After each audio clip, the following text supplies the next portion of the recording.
Assalamualaikum warahmatullahi wabarakatuh dan salam sejahtera. Sekarang kita akan lihat limit for multivariable function. Untuk fungsi satu pembeli ubah, one variable, limitnya akan dilihat dari kiri dan juga kanan.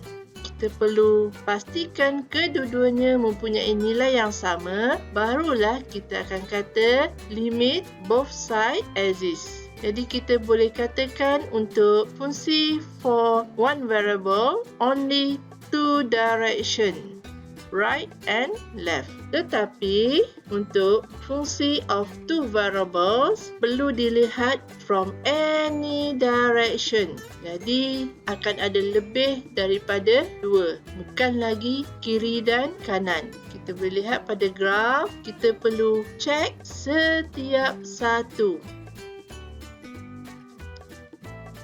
Kesemuanya perlu mempunyai nilai yang sama, barulah kita kata limit wujud. Tetapi jika ada satu sahaja yang tidak sama, kita akan terus cakap limit tidak wujud. Sekarang kita akan lihat pada definition. Andaikan kita guna C, a smooth parametric curve in tree space, yang mana kita akan guna pakai equation xt dan juga yt. Dan jika kita gantikan sebagai x null and y null, maka limit kita boleh tulis sebagai berikut. Kita akan tulis xy approaching x null, y null along C, and then kita boleh convertkan dia untuk mudahkan kita kira t approaching t null, tapi kita kena ganti masuklah parameter t dalam x dan juga y. Dari segi grafnya, ini kita punya surface. Andaikan kita melihat dari atas, kita akan nampak projection ke bawah. Ini sangat penting sebab bila kita projectkan curve tu ke bawah, kita akan dapat dia seperti X dan Y sahaja. Jadi kita akan tengok C ni pada XY plane sahaja. Dan kita akan uji from any direction untuk pastikan limit wujud. Jadi kita lihat statement ni, kalau ditakdirkan ada je limit yang tak sama, maka kita akan cakap limit does not exist.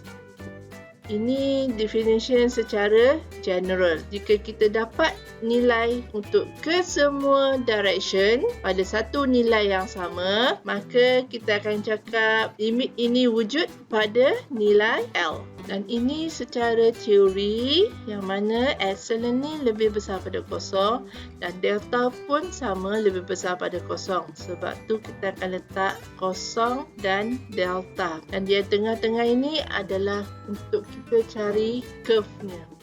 Ini illustrationnya, yang mana kita boleh projection ke bawah sekali pada XY plane.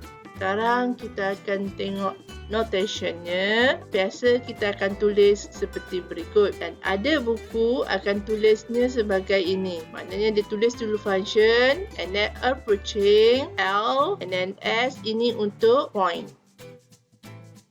Approaching titik yang dia nak uji. Sekarang kita akan lihat properties of limit. Untuk function two variable, sebenarnya sama je macam properties untuk limit function of one variable. Sekarang kita akan assume limit f sebagai L dan limit G sebagai M. Jadi apa yang berlaku ialah untuk skala multiple, jika kita ada satu skala K dekat sini, kita boleh factor keluar, jadikan dia darab K darab L. Maknanya kita cari limit je, dapat jawapan, baru kita darabkan dengan K. Itu constant. Yang kedua adalah summation of difference. Apa berlaku kat sini adalah andai kata kita ada operasi plus minus, kita boleh pisahkan dia. Maknanya jawab satu demi satu. Dia sama je macam jawapan L plus minus M. Untuk properties yang kedua ni, sebenarnya kalau fungsi f dengan g tu agak mudah. Maksud mudah di sini ialah kalau kita boleh substitute je x dengan y, kita boleh terus dapat jawapan. Jadi kita tak payah nak pisahkan. Kita akan guna pakai pisah antara dua limit ni jika satu nak kena guna L'Hopital ke, satu lagi nak kena conjugate ke, terpulang. Jadi properties ni akan membantu untuk kita buat satu demi satu. Untuk properties ketiga pula, jika f darab dengan g, kita boleh selesaikan secara berasingan. Yakni kita selesaikan f, kita selesaikan g asing, dan bila dah dapat jawapan, kita boleh darabkan kedua-duanya. Properties yang keempat, yang untuk pecahan, kita kena pastikan untuk G iaitu M ni tak boleh jadi kosong. Kalau berkosong, maknanya limit does not exist. Jadi kita kena pastikan M ni ada nilai. Untuk properties yang kelima, ini khas untuk yang ada kuasa N. Sepatutnya kalau kita tengok kat sini, dia limitnya dekat luar, sini N. Tapi apa kita buat? Kita akan letak limit dalam kurungan, yang N ni kita akan letak di luar. Maksudnya cari dulu limit, dah dapat jawapan L, baru kita kuasakan N. Dan yang keenam, sama konsep macam power, ini n roots function. So, susah nak kira. Bila susah nak kira, kita buat macam limit ni masuk dalam, macam ni. Kita selesaikan dulu yang dalam, dapat jawapan L, dan baru kita kirakan dengan n root. And then dekat sini kita kena pastikan L ni mesti greater or equal to 0 untuk n nya even number. Kenapa macam ni? Sebab kalau set 0 equal to 0, set positive equal to positive answer. Tapi kalau set negative, dia akan jadi undefined. Kalau tengok pada statement ni, limit of multivariable function is more complicated compared to single variable. Sebab untuk multivariable, kita kena check any direction. Kita kena pastikan semua direction tu limitnya dapat nilai yang sama. Kalau dapat satu je tak sama, terus does not exist. Compare pada single, kita cuma ada two direction, left and right only. Maknanya dua kali je lah kita kena uji, dari kiri dan juga dari kanan. So single lebih mudah banding pada multivariable function. Ini adalah langkah macam mana nak kira limit for the first attempt. Kita ada f x, y dari soalan. Apa yang kita akan buat ialah kita akan gantikan masuk x sebagai A, y sebagai B. Ganti masuk dua-dua nilai dalam f x, y. Kalau nanti dapat jawapan, answer, dan kita akan cakap dia define, dan kita boleh terus guna sebagai limit, dan kita boleh cakap limit exist. Tetapi bila kita buat proses yang sama, ganti masuk x equal to A, y equal to B ke dalam fxy, sekali kita dapat undefined answer.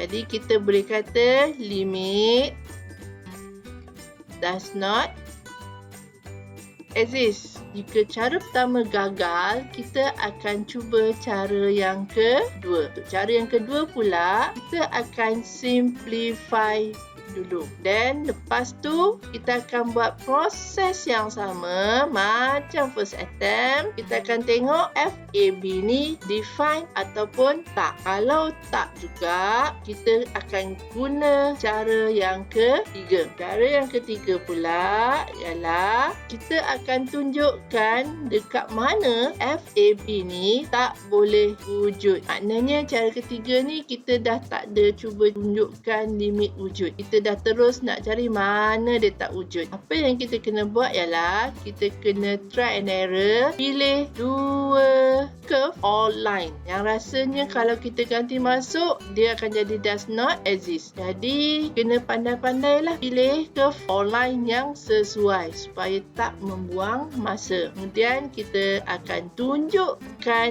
yang limit ni not the same from those direction. Maksudnya daripada curve atau line yang kita pilih tu, kita kena tunjukkan jawapannya tak sama. Dan barulah kita boleh buat conclusion limit does not exist. Sekarang kita akan pergi pada example 1. Untuk example ni kita perlu evaluate. Jadi senanglah, titik dia dah bagi. Ini untuk X, ini untuk Y. Jadi ganti je lah. X-nya sama dengan 1, Y-nya sama dengan 2 dalam setiap satu X dan Y. Kalau rajin, tulislah macam ni. Kalau tak rajin, tak payah tulis. Terus je buat yang ini. Dapatlah jawapannya.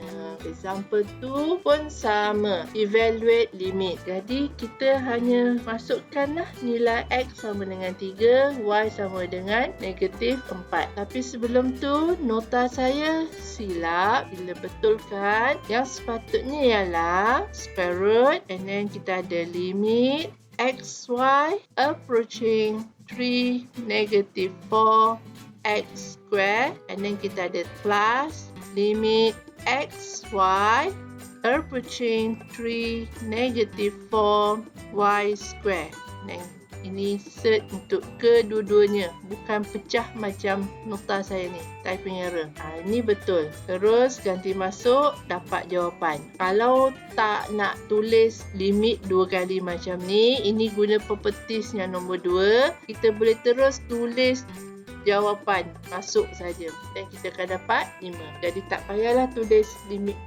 For example 3 pula, ini cara bentuk soalan yang berbeza dengan example 1 dan example 2. Dia tulis dalam bentuk statement.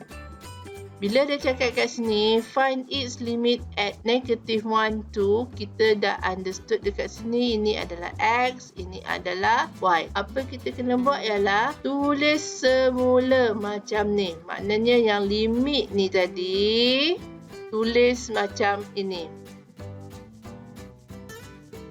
Kita tulis limit XY approaching negative 1, 2. Selepas itu, sama macam tadi. Kalau tak rajin, tak payah tunjuk ni semua. Terus lompat, masuk nilai saja. Dan kita dapatlah jawapannya.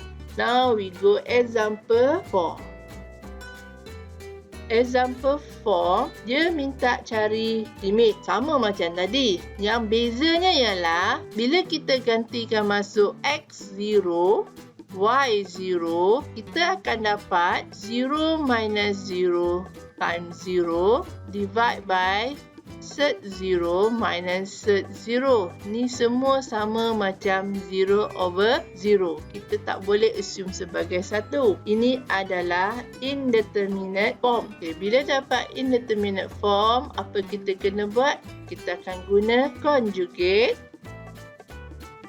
Biasanya kita akan pilih yang ada set sebab kita nak hapuskan set. Jadi yang bahagian bawah dipilih untuk kita conjugate. Macam mana kita tahu? Untuk conjugate kita akan guna yang lawan arah. Untuk soalan ni dia negatif. Kita perlu darab dengan yang ada positif. Kenapa kita pilih yang begini? Sebab ini walaupun kita seperti mengubah suai soalan, dia masih sama dengan 1.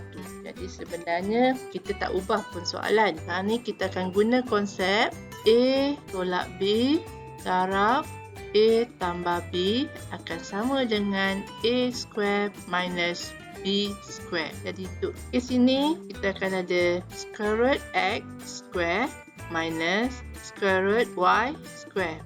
Sebab tu kita dapat dekat sini bawah ni X minus Y. Untuk bahagian atas Yang ini tidak digalakkan untuk darab atau kembangkan. Sebaliknya, kalau boleh faktor paling mudah. Macam untuk yang ini, kita boleh faktorkan X. So, bila kita buat macam ni, kita nampak X minus Y boleh potong. Sebab tu kita tak galakkan yang untuk bahagian atas ni kita kembangkan. Sebab nanti dia lebih susah untuk diselesaikan. Bila kita dah dapat yang paling simple, baru kita ganti masuk X equal to 0, Y equal to 0. Finally, kita dapat kosong.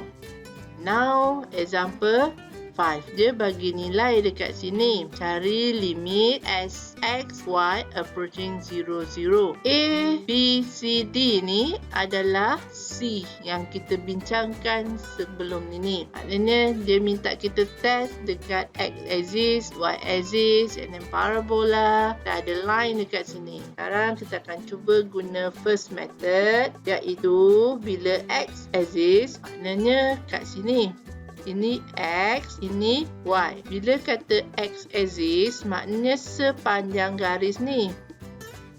Bila sepanjang garis ni, dia membawa maksud Y kita kosong. Tu kita tulis sini Y kosong. Daripada definition, C kita akan ambil persamaan parameter, iaitu X sama dengan XT, Y sama dengan YT. Jadi bila Y sama dengan kosong, kita akan guna kosong kosong. Maknanya T kita akan jadi kosong. Jadi kita nak convert kosong kosong ni untuk X dengan Y kepada T. Jadikan T approaching 0 sahaja. Dan macam tadi kita kata Y adalah kosong, sebab tu kita letak kosong. Tetapi kenapa kita guna T? Sebab sepanjang X axis ni dia adalah C. Jadi C kita untuk dekat sepanjang X axis, macam kita kata tadi, X adalah XT.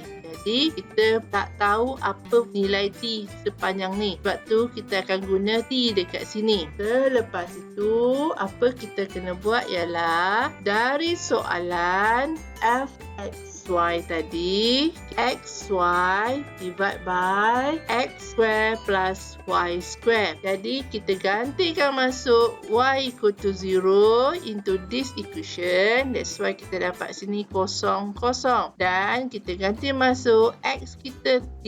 That's why kita dapat sini t. Dan bila kita darab masuk semuanya, kita akan dapat dekat sini limit T approaching 0, 0 over T square. So, 0 over T square, jangan ganti masuk kosong. Sebab kalau kita ganti masuk kosong, dia akan jadi kosong per kosong, indeterminate form. Apa saya nak cakap kat sini adalah, selepas ganti masuk kosong kat nilai Y, ini akan jadi kosong. Jangan ganti masuk limit lagi. Jadi, sebab tu jawapan kita akan jadi kosong. Bukan yang kosong per kosong.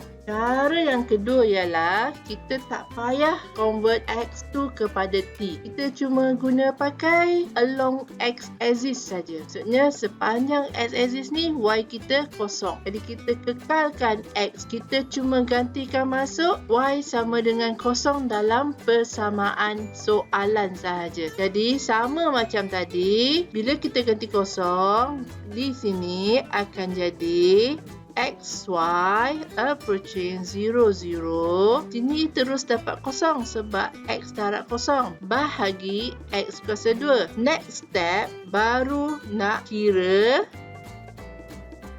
limit.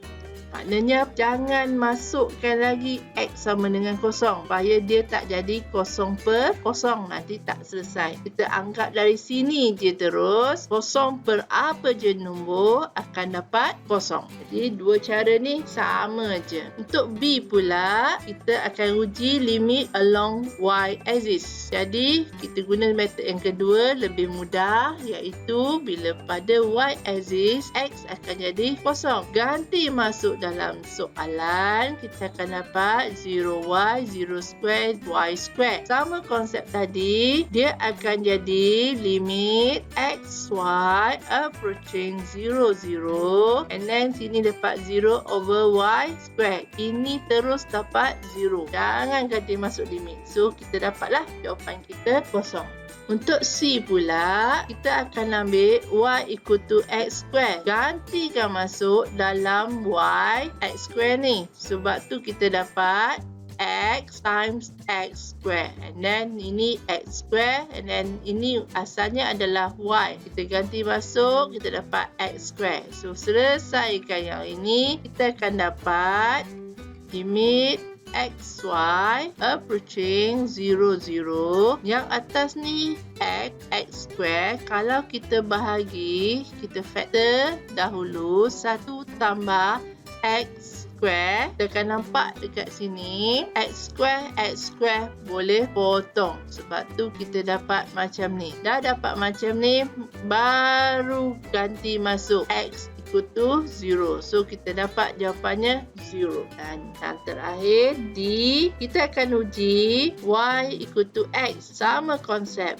Just substitute y equal to x into the function. Dan dekat sini kita dapat x square to x square. Ini potong, kita akan dapat setengah. Kita kembali pada soalan. Soalan ini minta cari find the limit setiap satu. Tetapi kalau soalan dia tambah kat sini, is the limit for f(x,y) exist? Kalau dia tanya soalannya sama ada limitnya wujud atau tidak, kita akan tengok kat sini.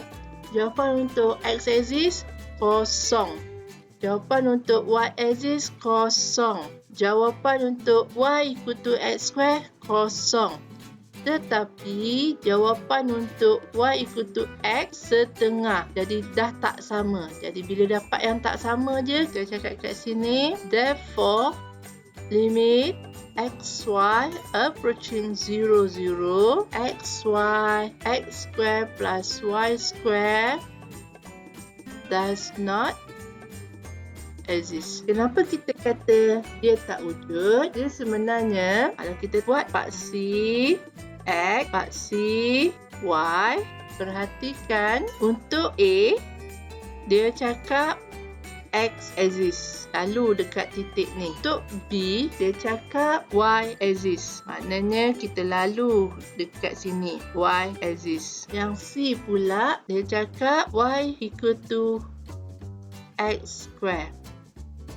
Dan untuk D pula, lalu dekat y equal to x. Kalau kita perhatikan, 4 line ni semuanya bertembung pada 0, 0. Sebab tu tadi saya dah cakap kalau ada satu je nilai yang tak sama, automatic limit does not exist. Untuk soalan ni, kalau soalan tanya exist ke tidak, kita tengok y equal to x, jawapan dia tak sama dengan yang 3 yang tadi, automatic kita kata does not exist. Now kita go example 6. Kita nak kena tunjukkan limit ni does not exist. Untuk soalan 6, dia tak beri kita apa pun fungsi yang perlu kita uji. Jadi kita kena try and error, cari sendiri mana satu yang buatkan dia tak wujud. Untuk yang pertama, kalau kita substitute 0, 0, kita akan dapat indeterminate form. Ini untuk first attempt. And then, boleh tak soalan ni di-simplify? Memang tak boleh lah dekat sini. Takkan selesai masalah. Sebab tu, kita terus lompat pergi third attempt. First attempt dengan second attempt consider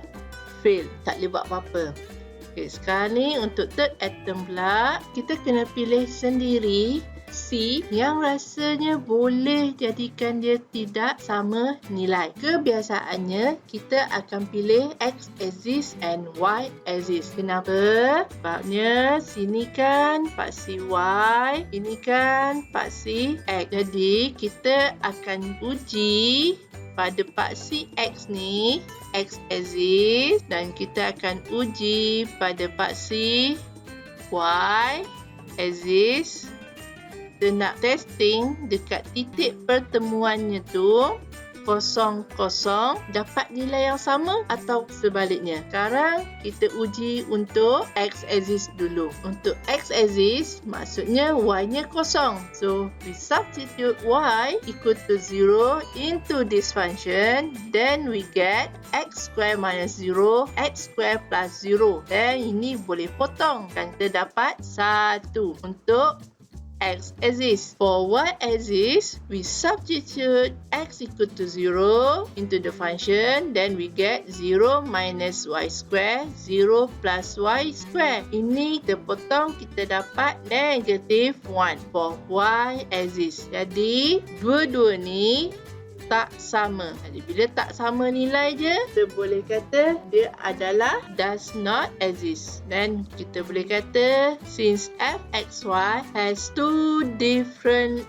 limits, satu untuk x-axis, satu untuk y-axis, dan kita kata limit does not exist. Sekarang kita pergi contoh 7. Does this limit for x equal to 0, y equal to 0 exist? Kita akan cuba first atom. Kita akan masukkan x0 and y0 into this function. Finally, kita dapat indeterminate form. Untuk case ni, tak boleh factor, tak boleh conjugate, then second atom fail. So, kita akan terus pergi third atom. Untuk third atom pula, kita akan try macam tadi juga. First, kita akan try x-axis, y-axis. Sebab pertembungan dua tu pada titik kosong. So, this one we substitute y equal to 0. Then we get x times 0 square, x square plus 0 power 4. Kat sini, jawapan dia kita akan dapat macam ni dulu. X times 0 become 0 divide by x square. So, ini semua adalah kosong. Sebab tu kita terus buat ni. Sama macam yang contoh sebelum ni, kita jangan masukkan nilai x-nya kosong. Supaya kita nak elakkan dia jadi indeterminate form. Then kita go y-axis. We substitute x equal to 0 into the function. Then we get 0 times y square. Sama macam tadi, kita akan dapat approaching 0, 0. And then sini 0 over y power 4. Ini sama dengan 0 juga. So, dua ni kita dapat nilai yang sama. Kita nak kena tunjukkan dia tak wujud. So, cari lagi satu nilai. Okay, kenapa kita pilih x equal to y square? Sebab kita nampak dekat sini, highest power dia adalah 4. Jadi, kita nak cuba cari satu persamaan yang boleh potong dengan yang bawah. Sebab tu kita pilih x equal to y square. Bila kita ganti masuk dalam persamaan, kita akan dapat y square become y4. Kita nak potong ni sebenarnya. Tu tujuannya kita ambil fungsi ni. Dia akan jadi limit xy approaching 0, 0, and then y power 4 plus y4. So, ini pula akan jadi limit xy approaching 0, 0, y power 4 divided by 2y power 4. Dan bila kita potong, itu yang dapat setengah. So, bila kita compare balik ketiga-tiganya, ini kosong, tapi ini dapat setengah. Tak sama. Bila tak sama je, automatic limit does not exist. Kalau kita nak tengok pada graf, ini x, ini y. Ini x-axis. Ini y-axis. So, x equal to y square. Dia sama macam y square x. So, graf y square x adalah macam ni. Jadi, titiknya bertembung sama juga, 0, 0. Cuma untuk y equal to square root x, kita dapat limitnya setengah. Yang lain dapat 0. Sebab tu, kita boleh simpulkan limit does not exist. Seterusnya, kita akan tengok continuity for multi-variable function. Sama macam single variable, yang mana kita kena tunjukkan limit exist, and then F ni kena define pada titik yang sama untuk limit, dan akhirnya dua-dua mesti dapat jawapan yang sama. Barulah kita kata function ni continuous. Sekarang kita pergi pada contoh. Contohnya sekarang dia minta where is the function discontinuous. Okay, apa kena buat? Paling mudah, kita akan test dia punya limit dahulu. Yang pertama, first atom kat sini kita ganti masuk nilainya x equal to 0, y equal to 0, we get indeterminate form. Then untuk case ni pun sama, second atom fail. Sebab tak boleh factor, tak boleh nak conjugate semua. Kita akan go pada third atom. So, macam biasa, kita akan test pada dua paksi, X dan juga Y. Ganti masuk Y equal to 0, then we get this one. So, ini dah dapat kosong, ini dah memang kosong. So, ini potong, kita dapat setengah. Untuk ini pula, substitute X equal to 0, then we get this one. So, ini 0, 0. Ini potong-potong akan dapat negatif 2. So, dua nilai yang tak sama bermakna limit does not exist. Then, sebabkan fxy has two different limit, then kita kata does not exist. Dan lagi satu, kalau kita ganti masuk tadi 0, 0 pun kita akan dapat undefined. So, maknanya kita akan terus tulis dekat sini fxy discontinuous. Next example, dia bagi nilai step function untuk 4, 0. Dan dia suruh show G ni continuous pada 4, 0. So, apa kena buat ialah test dia punya limit dulu. Nanti masuk X equal to 4, Y equal to 0 into this function, we get 0 over 0 in determinate form. Untuk case ni, kita boleh cuba buat second atom sebab dia ada square root X. So, kita try buat conjugate. Bila kita buat conjugate, kat sini minus dengan plus, kita akan guna A minus B times A plus B become A square minus B square. So, untuk kita, ini soalan square root X square minus 2 square. So, kita akan dapat X minus 4.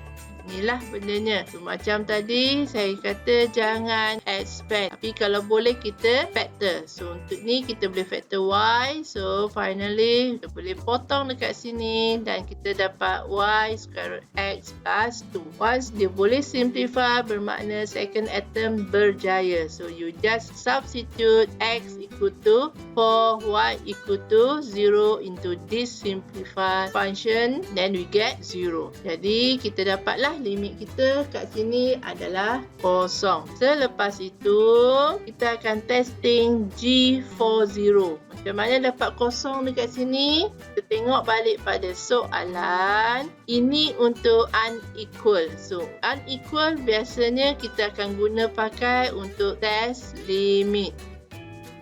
Tapi bila ada equal dekat sini, kita akan test untuk function. Sama ada dia define or not. Kalau untuk testing continuity, ini yang step pertama, ini step yang kedua. So, tadi kita nak testing GXY, bila ganti masuk 40, dekat sini dia dapat nilai kosong. Jadi, kita just ambil je lah. Dekat sini G40 sama dengan kosong. Dan bila kita untuk step yang ketiga, kita akan comparekan function dengan limit. So, kita dapat persamaan untuk kedua-duanya. Akhirnya, kita boleh kata GXY is continuous at 4, 0.